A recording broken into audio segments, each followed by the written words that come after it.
Bonjour à tous et bienvenue dans un nouveau JT des Voironnais. Faites vos valises, le Festival des Cultures du Monde vous emmène en voyage. La 36e édition se tiendra à Voiron du 27 juin au 5 juillet. On en parle dans quelques minutes avec vous. Nicolas Charletti, bonjour. Bonjour. Vous êtes le directeur de cette manifestation. Mais avant de nous retrouver, si vous le voulez bien, le sommaire et l'actualité de la semaine. L'Isère fortement touché par les intempéries le week-end dernier. Voiron et le pays voironnais n'ont pas été épargnés. Des récoltes dévastées, même si certains gardent le moral, comme ici à Tullin. Une arrivée en sprint groupé pour les coureurs du Critérium du Dauphiné. C'était jeudi dernier dans le centre-ville de Voiron, en ébullition ou presque. Et la dernière fois pour le Critérium, c'était en 2011, mais pour un départ. Et puis dans l'agenda, évidemment, la fête de la musique. Ce sera le 21 juin, voire aussi le 22 juin. Le programme du Grand Angle pour la prochaine saison et Kev Adams pour clore cette saison le 20 juin. Voiron a été touché par l'orage de grêle survenu samedi dernier. Des dommages parfois importants ont été constatés sur les véhicules, des ouvrages bâtis et des cultures agricoles, des foyers privés d'électricité et de nombreux arbres abattus. La ville a pris contact avec les services départementaux pour être intégrée dans le périmètre de reconnaissance de catastrophes naturelles. Ce sera aussi certainement le cas à Tullin, dans le pays voironnais. Laurie Baillet est allée y rencontrer un agriculteur qui a perdu une grande partie de sa récolte. Il n'y a que ça qui est bon, que cette partie-là, donc ça fait pour une salade.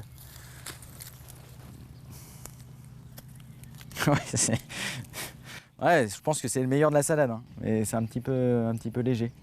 Après les violents orages de samedi, Anthony garde quand même le sourire en constatant la destruction de ses récoltes. 15 minutes de grêle et c'est une partie de ses fruits et légumes qui sont invendables. Une perte économique conséquente pour ce maraîcher isérois. Il y a 400 salades sur une planche, donc ça fait 1 euro pièce, ça fait 400 €. Donc ça fait 1 200 € là, les trois. Je me rattraperai sur les poireaux. Mais en fait, les poireaux, j'aurais dû les planter la semaine dernière et pour plein de différentes raisons, j'ai pas pu. Bon, voilà, je suis content. J'aurais au moins ça de pas détruit par la grêle. L'épisode orageux s'est abattu sur l'Isère comme sur 8 autres départements de la région. Un épisode court et intense, comme en témoigne Roger. On a vu des blocs de glace descendre. Des blocs, mais carrés, rectangulaires, mais petits, mais quand même impressionnants. Chose que je n'avais jamais vue. Même en 82, lorsqu'on a eu la tempête, on n'a pas eu ça. Pommes de terre, salades, fenouil, courges, oignons, plus de 4 hectares de champs ont été saccagés par les grêlons, mais pas que. Je vais avoir besoin d'un petit peu de monde pour changer toutes les bâches de mes serres. Parce que là, faut que je change les bâches de mes 4 serres.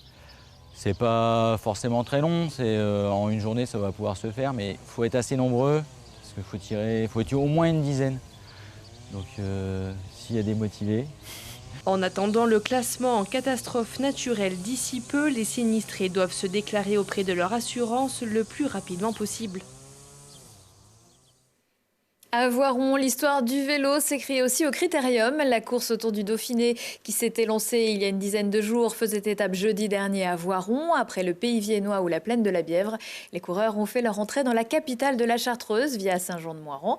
Ils ont été accueillis par la foule en délire, parmi laquelle Charlotte Faulkner et Lilian Veillé. Cela faisait 8 ans que Voiron n'avait plus accueilli le Critérium du Dauphiné. Pour l'arrivée de la 5e étape de 201 km, les Voironnais étaient donc au rendez-vous. Pour l'Union cycliste de Voiron, l'occasion était trop belle pour ne pas en profiter. Les adhérents ont pu rouler sur les 500 derniers mètres de l'étape et les plus jeunes se sont même initiés au sprint final 1 heure avant l'arrivée des pros. C'est bien, c'est rigolo et on peut voir beaucoup de gens, attendre les coureurs et on peut regarder la télé en même temps. Ça fait plaisir. Aussi, comme il a dit, c'est rigolo. Souvent, quand on bat quelqu'un, on est content. Et pas besoin d'être un amoureux du cyclisme pour apprécier l'événement. Oui, c'est le Critérium. Alors, c'est pas le Tour de France, mais c'est quand même une course qui prépare le Tour de France. Et voilà, c'est une belle course avec un beau plateau. Quasiment tous les leaders pour le Tour de France, donc c'est voilà, un gros rendez-vous ici. C'est une animation à Voiron, que ça fait plaisir à tout le monde et qu'on n'a pas tous les jours. Parce que j'habite à 20 km, disons, dans un petit village, à la Frette, là. Donc j'ai l'habitude de suivre le Dauphiné et même le Tour de France. Pour la ville de Voiron qui se prépare depuis plus d'1 an, le Critérium du Dauphiné est un véritable test pour la suite. Quand on voit aujourd'hui le matériel qu'il y a là, pensez que pour le Tour de France, c'est 3 fois plus. Donc là aussi, il va falloir réfléchir déjà, même si on ne nous le donne pas tout de suite, il faut déjà réfléchir d'ores et déjà où on va le mettre, quelles arrivées on va faire, quel endroit on va faire, quel type d'étape on peut faire. C'est vrai qu'aujourd'hui, on essuie les plates. Si ça se passe bien et qu'il y a des bonnes retombées au niveau de l'assaut, pourquoi pas Voiron, on est capable. De toute façon, les Voironnais sont capables de tout. Un événement sportif qui montre bien les ambitions de la ville de Voiron, accueillir le Tour de France d'ici 3 ans. Et le Grand Prix cycliste de la ville de Voiron prendra le relais le dimanche 23 juin. Les courses s'enchaîneront dans le centre-ville entre 10h et 17h. Le parcours, justement, le dernier kilomètre du Critérium. Déception pour le Pays Voironnais Basket Club qui continuera à jouer en National 1 la saison prochaine. Le club avait porté une réclamation suite au match contre Grafenstaden qui l'avait privé de monter en Ligue 2, en tout cas de défendre une chance de monter en Ligue 2. Le PVBC estimait que l'arbitre aurait dû lui permettre de tenter une action qui aurait pu lui permettre de marquer 3 points.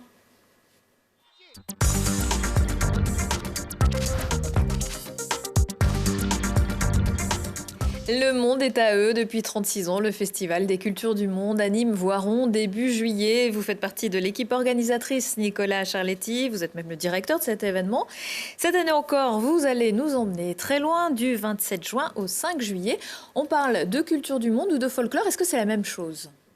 Alors, c'est la même chose, disons que le folklore très souvent a été arrêté au 19e siècle, mais nous avons des folklores complètement vivants et tout ce qui est rite, tout ce qui est partagé par un nombre de personnes, je dirais majoritaires sur un territoire, crée du folklore et en ce moment on crée certainement le folklore de demain.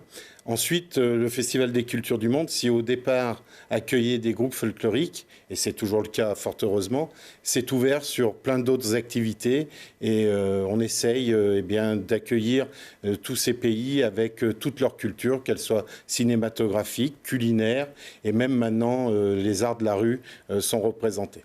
Alors, tout d'abord pour ce festival, on va partir je crois à Cuba. Oui, Cuba. Alors c'est un groupe que nous avions déjà reçu il y a une quinzaine d'années. C'est le groupe phare de Cuba. C'est un groupe qu'on a grand plaisir non seulement à entendre, mais aussi à partager, parce que c'est un groupe de partage. C'est-à-dire qu'au-delà du spectacle qu'ils nous proposent, qui est assez exceptionnel, eh bien, c'est toute l'ambiance cubaine. Et d'ailleurs, dès la cérémonie d'ouverture, les Voironnais, et bien au-delà des Voironnais, pourront s'initier aux danses cubaines au niveau de la cérémonie d'ouverture. Alors la cérémonie d'ouverture, ce sera quand ? Rappelez-nous, et où ? Alors la cérémonie d'ouverture sera place Générale Leclerc à Voiron le 28 juin à partir de 18h jusqu'à tard dans la soirée. Alors vous le disiez, de la musique, de la danse, mais aussi des films. Un film qui concerne Cuba, un film d'animation qui sera projeté cette année. Oui, c'est un choix que nous avons fait, c'est-à-dire qu'on essaye d'avoir un film grand public, mais là, pas du tout tourné vers les traditions populaires comme on pourrait s'y attendre, mais plutôt qui représente la culture du pays, cette culture actuelle. Et c'est un film qui est extrêmement connu, réputé par son graphisme, mais aussi par l'histoire qu'il raconte entre un musicien et une chanteuse qui sont assez exceptionnels et qui est le cœur de l'âme cubaine. Alors, quels sont les autres groupes on va voir d'autres groupes et d'autres pays qui sont représentés cette année, même si un focus est mis sur Cuba, voilà. On voyage dans le monde entier. Bien sûr. Donc, pour ce qui est l'Europe, et un peu plus loin que l'Europe, nous avons la Roumanie avec un orchestre qui nous vient de Bistrița, qui est assez exceptionnel, avec une joueuse de flûte de Pan qui est réputée dans toute la Roumanie. Nous aurons aussi un groupe d'Ekaterinbourg, un groupe russe avec, je dirais, une approche très classique, saut, etc. Alors les Russes, on va les voir dans un petit instant. Eux, ce sont... Alors c'est le Togo. C'est le Togo. C'est le Togo, c'est le ballet de Chamba, qui est assez exceptionnel. Alors on ne le voit pas sur ces images, même si elles sont très colorées, très intéressantes. Ils ont des échasses à plus de 5 mètres de haut, et c'est quelque chose d'assez exceptionnel. Voilà, donc c'est eux qui représentent l'Afrique. La troupe russe. La troupe russe d'Ekaterinbourg, qui est une troupe qui est en train, j'allais dire, de conquérir un peu l'Eurasie. Ils reviennent du festival de Saïgon et c'est un groupe en pleine expansion qui a aussi une approche extrêmement classique de la danse traditionnelle. Et je crois qu'on n'a pas parlé du Vietnam. Alors le Vietnam, là c'est le Ballet National d'Ho Chi Minh Ville, c'est l'école de danse du Ballet National d'Ho Chi Minh Ville.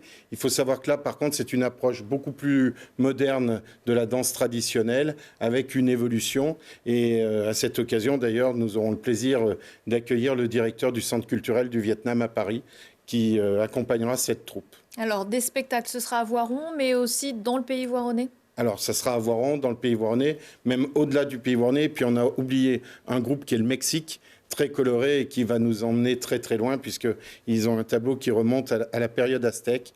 Et nous avons entre autres une journée entière sur Charavine, une soirée sur Rive et puis des animations à travers tout le pays voironnais. C'est du partage vers les spectateurs voironnais et puis au-delà, mais aussi entre les groupes eux-mêmes qui se découvrent finalement. Oui, tout à fait, qui se découvrent et qui arrivent à se retrouver dans certains festivals. D'ailleurs, le festival de Voiron a une petite particularité, c'est qu'on a de nombreux organisateurs qui viennent pour repérer des groupes. Et là, à l'image, on voit un groupe qui a été un peu... C'était l'an dernier, c'était le... Voilà, c'était un groupe d'Israël et de Palestine mélangés qui aujourd'hui tourne dans le monde entier. Donc voilà, c'est aussi une rencontre pour les organisateurs de festivals de culture du monde à travers le monde. Merci beaucoup, Nicolas Merci Charletti. à vous. On vous souhaite un très beau festival coloré et musical. Merci.